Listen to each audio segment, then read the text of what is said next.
Police अधीक्षक यांच्याकडून social पोलिसिंगचा यशस्वी वापर। अधीक्षक कार्यालयात जॉब फेअर, बेरोजगारांना प्रशिक्षण घेऊन मिळाली नामांकित कंपन्यांमध्ये नोकरी। तर पोलीस अधीक्षक मनीष कलवानिया यांच्या संकल्पनेतून जिल्ह्यातील सुशिक्षित बेरोजगार तरुणांसाठी मोफत कौशल्य प्रशिक्षणाचं आयोजन करण्यात आलं होतं। यात काही विद्यार्थ्यांना नामांकित कंपन्यांमध्ये नोकरीची संधी उपलब्ध करून देत सामाजिक बांधिलकी जपली आहे। छत्रपती संभाजीनगरचे पोलीस अधीक्षक मनीष कलवानिया यांच्या संकल्पनेतून जिल्ह्यातील 18 ते 30 वयोगटातील सुशिक्षित बेरोजगार तरुण तरुणींना रोजगार उपयुक्त असं मोफत निवासी कौशल्य प्रशिक्षण कोर्सचं आयोजन सोमवारी करण्यात आलं होतं। या प्रशिक्षण दरम्यान गुणवत्तेनुसार कोर्स पूर्ण करणाऱ्या विद्यार्थ्यांना नामांकित कंपन्यांमध्ये नोकरीची सुवर्ण संधी उपलब्ध करून देण्यात येणार आहे, असं पोलीस अधीक्षक मनीष कलवानिया यांनी सांगितलं। हा उपक्रम आमच्या मागच्या वर्षीपासून सुरू आहे।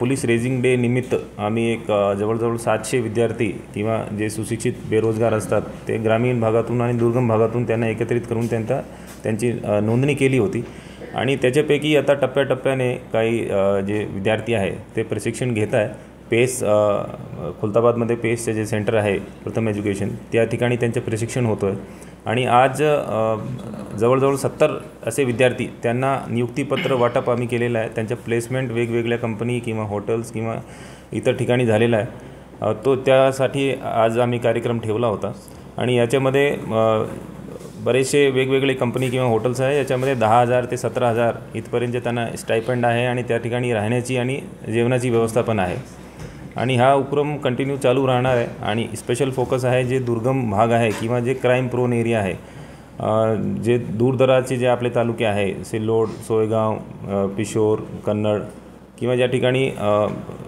कमी रोजगारचे साधन उपलब्ध आहे त्या ठिकाणी आमचा फोकस आहे। तसेच या रोजगार मेळाव्याचं उद्घाटन जिल्हाधिकारी दिलीप स्वामी यांच्या हस्ते करण्यात आलंय। यात साधारण 70 उमेदवारांना त्यांच्या गुणवत्तेनुसार नामांकित कंपनीत नियुक्तीपत्र देण्यात आलंय। बेरोजगारी दूर करण्याच्या दृष्टिकोनातून पोलीस अधीक्षक कार्यालयाच्या वतीने पुढे एक पाऊल उचलण्यात आलंय। ज्या परिस्थितीमध्ये होतात किंवा तुमच्या जे वयाचे जे मुलं असतात त्यांचे मनात काय काय भीती असते किंवा काय प्रश्न असतात, जे कन्फ्युजन असतात किंवा त्या सर्व आम्ही बघितलेलं आहे। तुमचे एज आमची पण तशी एज होती आणि त्यावेळेस आम्हाला माहित आहे की काय कशा प्रकारचे डाऊट्स मनात होते। ते सर्व डाऊट्स मागे सोडून, घरच्यांना मागे सोडून इथे येऊन प्रशिक्षण करणे खूप एक चांगली गोष्ट आहे। आम्ही सर यांची निवड करताना आणि हा कार्यक्रम सुरू करताना आमचा ध्येय असा होता की जे ठिकाण खूप रिमोट आहे किंवा जे ग्रामीण भाग आहे आणि ज्या ठिकाणी एम्प्लॉयमेंट नाही तर ते मुलं जे एंटी सोशल एलिमेंट्स आहेत त्यांच्या संपर्कात येऊन एखादा नशा करणे किंवा अननेसेसरी शासनाविरुद्ध काही गोष्टीमध्ये सहभाग घेणे किंवा क्राईम मध्ये लिप्त होणे किंवा काही न करता असं जर फिरत राहिले तरी जसं एक आमच्या मित्र आता म्हटला की त्यांची घराची परिस्थिती चांगली नव्हती, जर काही काम नाही केलं तर घराची परिस्थिती अजून वाईट होते आणि जे अँटी सोशल एलिमेंट्स आहेत त्यांच्याकडे वळण्याची व्हलनरेबिलिटी यांची वाढते। त्यामुळे आमचा टार्गेट होता की यांना कसला तरी एम्प्लॉयमेंट दिला पाहिजे। एकदा ते तिथून बाहेर आले तर त्यांना कळेल आणि त्यांच्या एक बाहेर काय चालू आहे, काय काय ऑपॉर्च्युनिटीज आहे ते सर्व यांना समजेल असं आमचे ध्येय होता। आणि आम्ही सर याच्या पूर्वी पेसच्या सोबत कोऑर्डिनेशन करून गडचिरोलीमध्ये पण भरपूर असं काम केलेलं आहे आणि तिथे पण खूप चांगला रिस्पॉन्स होता मुलांचा। परंतु आमची अशी धारणा होती अगोदर की गडचिरोलीमध्ये ट्रायबल लोक असल्यामुळे तिथे ते जास्त डेडिकेटेड आहे आणि जास्त डिसिप्लिन आहे म्हणून तिथे आमचा चांगला रिझल्ट होता अशी आमची धारणा होती। परंतु तुमचे रिझल्ट बघून आणि तुमच्या डेडिकेशन बघून ती धारणा आम्ही चेंज करतोय आणि इथले मुले पण तेवढेच डिसिप्लिन आहे आणि तेवढेच ते टिकून राहतात। ड्रॉपआउट रेट फक्त 15% आहे आणि काही बॅचेस मध्ये 10% असतात। याच्यानंतर जसं ऍडिशनल एसपी साहेबांनी तुम्हाला म्हटलं ती मी पण तुम्हाला ती रिक्वेस्ट करेल की याच्यानंतर एकदा प्लेसमेंट झालाय आता तिथून तुम्ही सोडून पडू नका।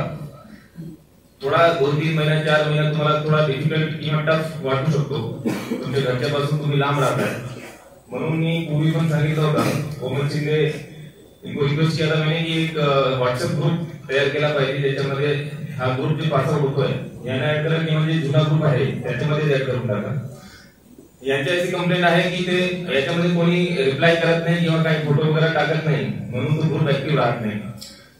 प्रशिक्षण करण्यासाठी मेहनत केली आहे ते सर्व अधिकारी कोमल शिंदे मॅडमचं नाव घेतलं आणि 1-2 अधिकाऱ्यांचं नाव घेतलं। ते सर्व अधिकारी आणि आपण सर्व ज्यांच्यासाठी हा सर्व उपद्व्याप चाललेला आहे ते सर्व आपण प्रशिक्षणार्थी. मी आपल्या सर्वांचं मनापासून अभिनंदन करतो, मनापासून आपल्या सर्वांना शुभेच्छा देतो. पण तत्पूर्वी मी SP साहेबांचं आणि त्यांच्या टीमचं मनापासून अभिनंदन करतो.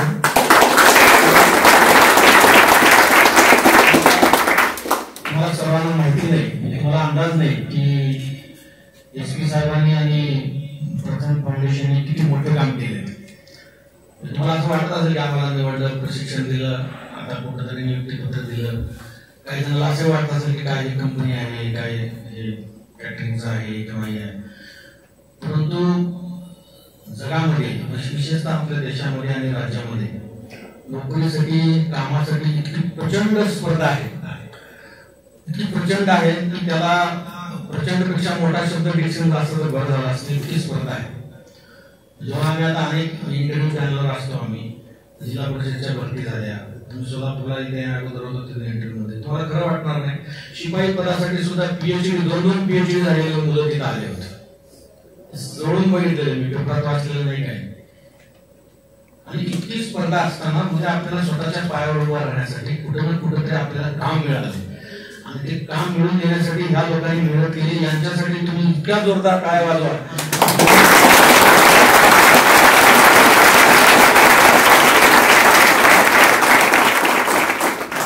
पोलीस अधीक्षक किंवा अपर पोलीस अधीक्षक यांच्या मागे किती कामं आहेत आणि किती जबाबदारी आहेत. आपल्याला फक्त असं वाटतं पोलीस प्रमुख आहेत, जिल्ह्याच्या गाडीत आहेत, तिकडे आहेत, तसं आहे. पण प्रचंड जबाबदारी असताना एक सोशल ऍस्पेक्ट म्हणून जे जिल्ह्यातले सुशिक्षित बेरोजगार आहेत किंवा जे युवा वर्ग भरकटत चाललेला आहे, ते घेऊन त्या युवा वर्गाला आणि विशेषतः गोरगरीब मुलांना काहीतरी रोजगार मिळवून देणे आणि त्या रोजगाराच्या माध्यमातून त्यांना त्यांच्या पायावर उभं करणे, ही जी भावना त्यांची आहे. प्रथम फाउंडेशन तर पूर्ण राज्यभरामध्ये खूप मोठं काम करत आहे. खूप ठिकाणी त्यांचे प्रशिक्षण केंद्र आहेत, ऑनलाईन त्यांचे ट्रेनिंग होतात, खूप मोठे मोठे इन्स्टिट्यूट त्यांचे कनेक्शन आहेत. काय कनेक्ट, कोलॅबोरेट आणि कम्युनिकेट या तत्वावर ते काम करत असतात. त्यांच्या सोबत SP साहेबांनी आणि त्यांच्या अधिकाऱ्यांनी काम करणं हे फार मौलिक आणि अतिशय कौतुक करावं तेवढं कमी आहे. आणि त्यांच्या माध्यमातून तुम्हाला ही संधी मिळाली, तुमचं प्रशिक्षण झालं आणि तुम्हाला कुठल्या ना कुठल्या कंपनीमध्ये रिप्लेसमेंट मिळालं. आता तुम्हाला खरी गरज आहे मेहनत करण्याची. आणि काम कुठलंही वाईट नसतं, चांगलं म्हणजे वाईट म्हणजे बाकी जे वाईट कामं करतात ते सोडून देणं. त्याच्यासाठी पोलीस जे करायचं ते करतातच. परंतु जे चांगलं काम आहे, जी सेवा आहे, राज्याची सेवा आहे, देशाची सेवा आहे. तुम्ही हॉटेलमध्ये एखाद्या ग्राहकाला जीव घालताय, ही सुद्धा फार मोठी सेवा आहे. एखादा तुम्ही नळ बंद पडलाय तर नळ चालू करताय, एखाद्याची गाडी बंद पडली ती गाडी चालू करताय, ही सुद्धा एक देश सेवा आहे.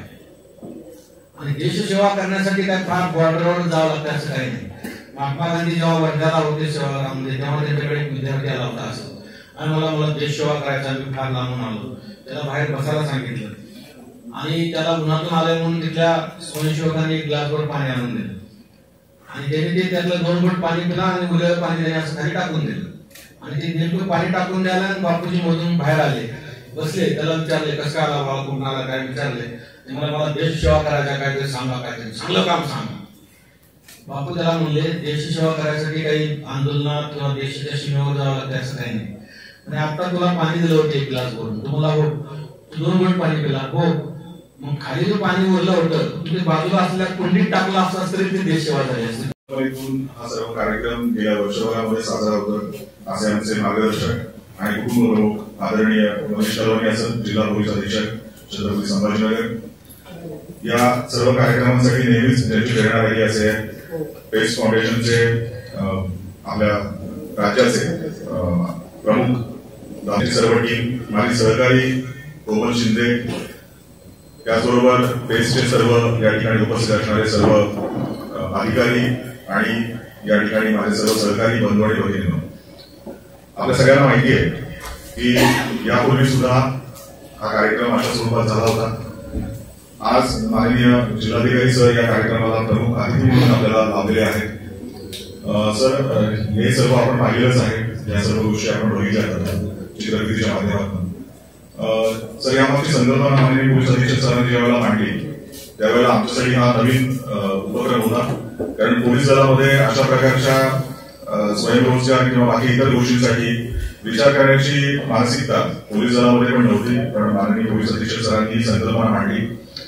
त्याचबरोबर माझ्या सहकारी कोमल शिंदे यांनी सुद्धा यासाठी खूप मेहनत घेतली. गोलकुर्बार सरांनी सुद्धा यासाठी खूप सकारात्मक कायम असा एक सहभाग यासाठी दाखवला आणि कल्पना दाखवली. त्यामुळेच हा उपक्रम पोलीस दलाच्या महाराष्ट्र पोलीस दलाच्या माध्यमातून हा आपल्याला इथे साकार करता आला.